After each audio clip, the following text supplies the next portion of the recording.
ऐसा कौन सा व्यक्ति है इस संसार में जिसे रोग नहीं हो? हर एक व्यक्ति कभी न कभी इस रोग के सामने आया ही है।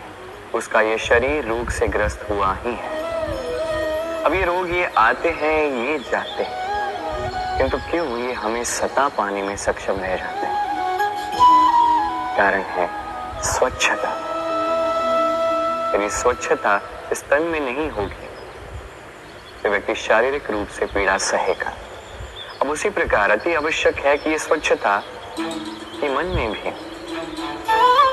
यदि ये स्वच्छता मन में ना हुई तो व्यक्ति चारित्रिक रूप से पीड़ा सहता। अब इसका निवारण क्या?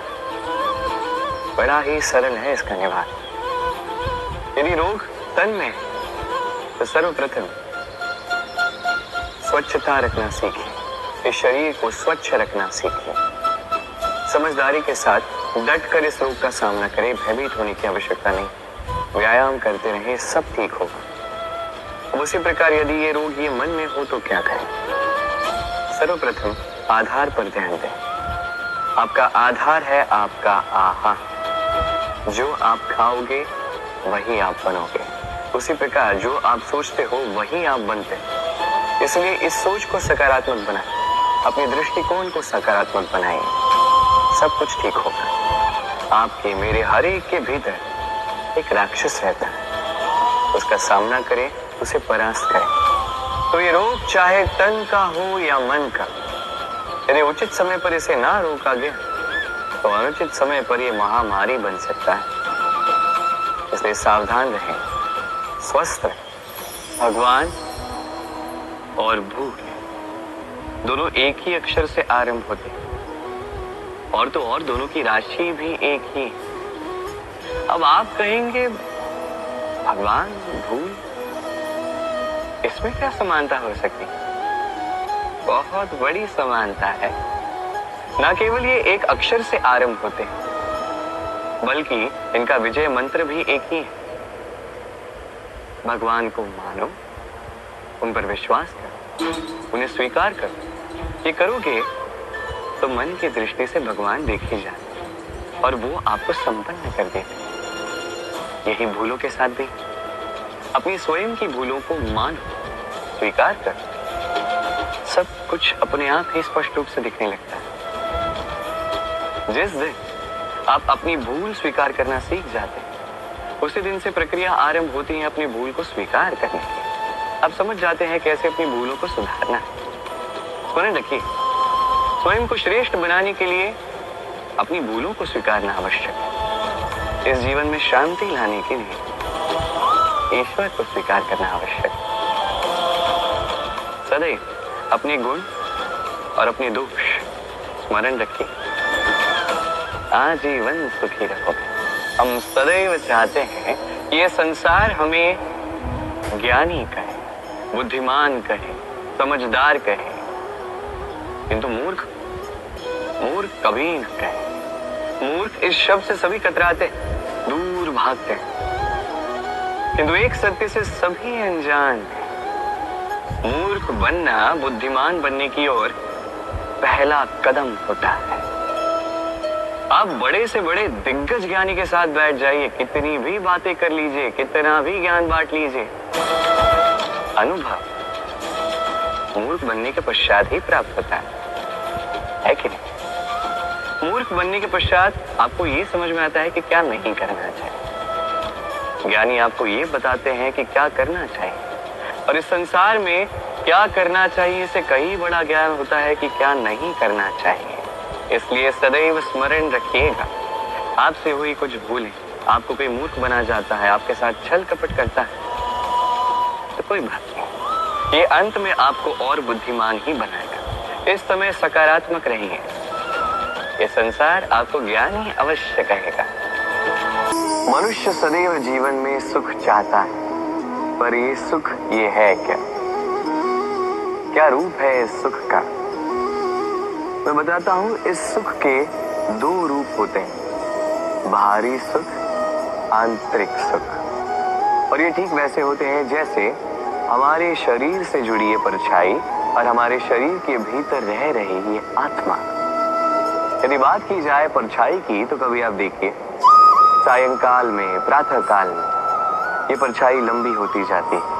जैसे ही सूर्य सर के ऊपर आ जाता है, ताप बढ़ जाता है, ये छोटी हो जाती है।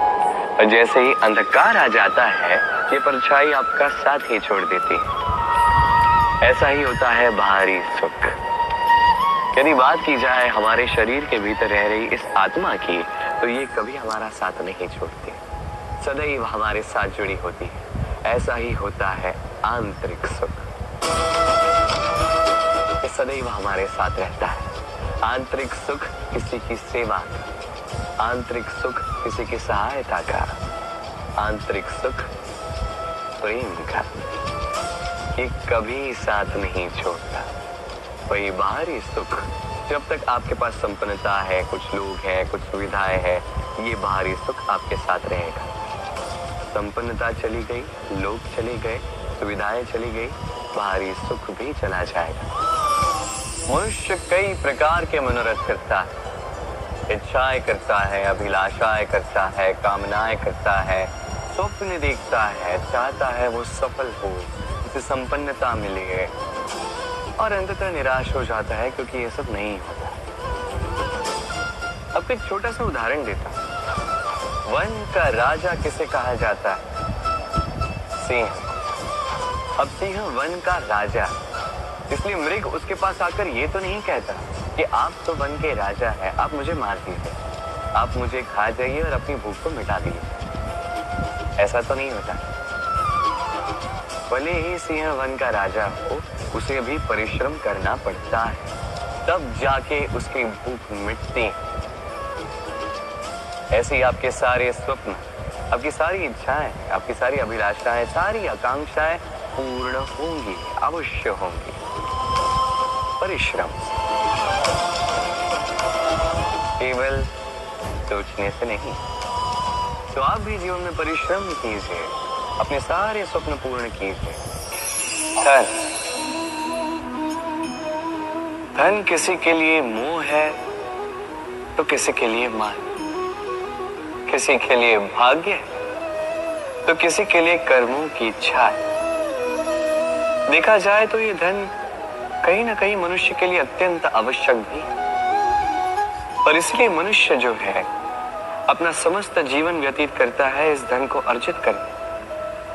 अनेक मनुष्य ऐसे भी होते हैं जिनका समस्त जीवन इसी धन में बीत जाता है।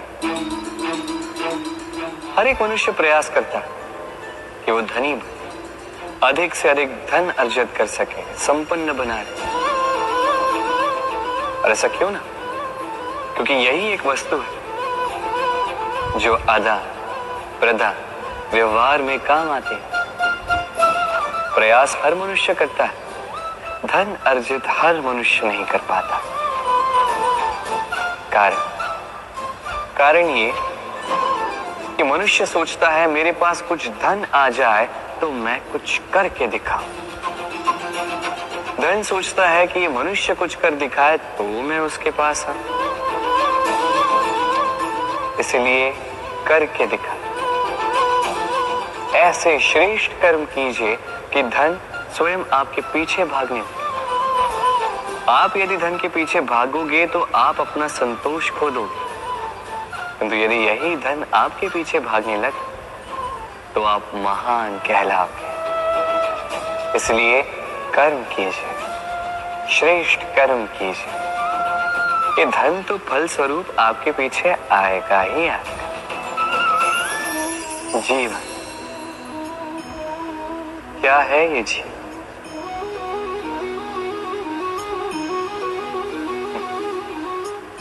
ये प्रश्न सबके मन में आता है। सबका मन इसी प्रश्न से चिंतित रहता है क्या ये जीवन? इसका उद्देश्य क्या है? करे क्या इस जीवन में? क्या ये जीवन कुछ पाना है या ये जीवन कुछ खोना है? क्या ये जीवन वो है जहां हमें परमात्मा के पीछे जाना है या हमें स्वयं को अपने स्वप्न के पीछे दौड़ाना है? क्या है ये जीवन? ये जीवन अत्यंत सरल है, एक शांत जल की भांति है, एक दर्पण की भांति है। ये जीवन है ठीक एक दर्पण की भांति। दर्पण क्या करता है? आपको वही दिखाता है जो आप करते हैं। आप मुस्कुराकर दर्पण में देखिए, दर्पण आपको आप ही का मुख दिखाएगा मुस्कुराते हुए। आप रूठ कर दर्पण में देखिए, दर्पण आपको वही दिखाएगा। आप खिलखिलाकर दर्पण में देखिए, दर्पण आपको वही दिखाएगा। यही है जीवन, एक दर्पण की भांति। ये मत सोचिए कि इस जीवन ने आपको क्या दिया है।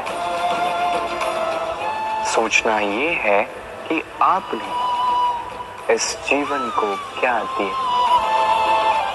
यदि आप इस जीवन को सुख देते हैं, आनंद देते हैं, प्रेम देते हैं, तो ये जीवन भी आपको सुख, आनंद और प्रेम ही देगा। संसार में ऐसा कोई पर्वत नहीं जो इतना ऊंचा हो कि मनुष्य उसके शिखर तक पहुंच न पाए, उसे लांघ न सके। इस संसार में ऐसा कोई सागर नहीं जो इतना गहरा हो कि मनुष्य उसके तले को छूकर पुनः लौट कर आ न सके। एक छोटी सी बूंद पर्वत के शिखर पर पिघल कर बहने लगती है और देखते ही देखते वो महानदी गंगा में परिवर्तित हो जाती। कारण क्या है? कारण है प्रयास, प्रारब्ध नहीं। ये प्रयास ही निश्चित करते हैं आपका प्रारब्ध क्या होगा। ये सारा खेल प्रयास और प्रारब्ध का ही है। आपके जैसे प्रयास होंगे वैसा प्रारब्ध आपका होगा। और यदि आपके ये प्रयास ऊंचे हो तो प्रारब्ध को तो आपके समक्ष झुकना ही। हम जीवन में ऐसे कई लोगों को जानते हैं जो अत्यंत शक्तिशाली होते हैं, स्वयं की परीक्षा देने में कभी नहीं चूकते, अत्यंत कठोर होते हैं, दृढ़ निश्चयी होते हैं, किंतु फिर भी उन्हें सफलता नहीं मिलती। क्यों? क्या कारण है इसका? लोह पुरुष जैसा व्यक्तित्व होने के पश्चात भी उन्हें सफलता क्यों प्राप्त नहीं होती? अब इसका उत्तर स्वयं उनके व्यक्तित्व में छिपा होता है। लोह पुरुष, लोहा। आपने कभी लोहे को देखा होगा, अत्यंत बलशाली, अत्यंत कठोर, किंतु केवल तब जब वो शांत होता है, शीतल होता है। उसे गर्म कीजिए, आप पाएंगे कि वो इतना कठोर नहीं रहा। उस पर एक छोटा सा प्रहार कीजिए और उसका आकार ही मुड़ जाता है। समझ? यदि आप भी जीवन में अपने बल से, अपने निरंतर प्रयासों से कुछ बड़ा करना चाहते हैं तो सर्वप्रथम इस मन को शांत कीजिए, इसे शीतल बनाए रखिए। जो भी जीवन में मिला उसमें संतोष पाना सीखिए। इस क्रोध की ऊष्मा से स्वयं को ना बदलिए। पहचानिए उन विचारों को जो क्रोध को बढ़ाते हैं और उनका पतन कीजिएगा, अन्यथा ये क्रोध आपका पतन अवश्य करेगा। राधे राधे।